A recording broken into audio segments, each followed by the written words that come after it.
តើការញ៉ាំទឹកបាទពេលណាត្រឹមត្រូវហើយល្អសម្រាប់សុខភាពអូខេអញ្ចឹងសួស្តីបងប្អូនបាទបងប្អូនដែលនៅក្នុងផែនការសម្រក់គីឡូបាទសំខាន់សម្រាប់បងប្អូនដែល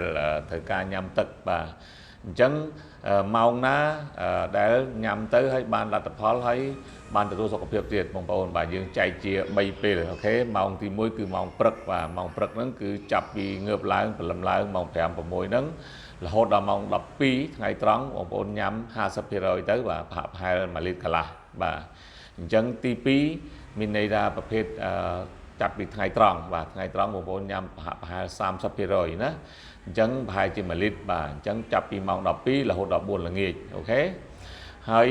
ម៉ោងទី3បាទម៉ោងទី3គឺម៉ោងពេលល្ងាចអញ្ចឹងល្ងាចហ្នឹងប្រហែលជា20%បាទនៅសេសសល់ទាំងប្រមាណប្រហែលជាកន្លះលីត្រអីចឹងទៅបាទបងប្អូនញ៉ាំពីម៉ោង4ល្ងាចហ្នឹងរហូតដល់ម៉ោងយប់បាទប៉ុន្តែម៉ោងនេះបងប្អូន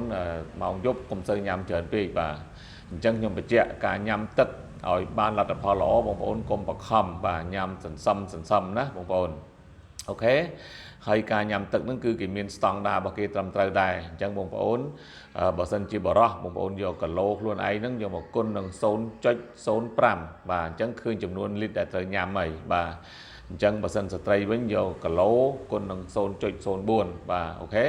អញ្ចឹងបងប្អូនធ្វើតាមកម្មវិធីនេះគឺបងប្អូននឹងបានទឹកល្អប្រសើរចូលក្នុងខ្លួនបាទធ្វើឲ្យទឹកហ្នឹងនៅក្នុងខ្លួនរបស់យើងបានយូរជួយចិញ្ចឹមសពាងកាយរបស់យើងសរីរាង្គកាយរបស់យើងបានល្អប៉ុន្តែបើសិនបងប្អូនពិបាកក្នុងការញ៉ាំទឹកសុទ្ធហ្នឹងបាទអត់សូវបានច្រើនបងប្អូនអាច